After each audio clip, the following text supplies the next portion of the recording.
ሩዝ እንዲህ ከሆነ ሁል ጊዜ ልብላ ነው የምትሉት? በመጀመሪያ መጥበሻዬን አግዬ ትንሽ ዘይት አድርጌ ሽንኩርት ነው የጨመርኩት።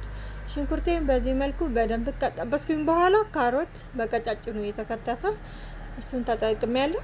በዚህ መልኩ ካሮቴን ካበሰልኩኝ በኋላ ዝኩኒ በተመሳሳይ ሳይዝ የተከተፈ እኩል እንዲበስል እሱንም በዚህ መልኩ ከበሰለ በኋላ አባጮማ ነው የተጠቀምኩት። አባጮማ እንግዲህ ለጤና ብዙ ጥቅም አለው።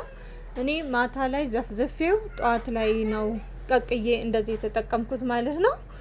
መጨረሻ ላይ ጨው ጨምሬያለሁ። በዚህ መልኩ ካዋሃድኩ በኋላ ሩዝ ነው የምጨምረው።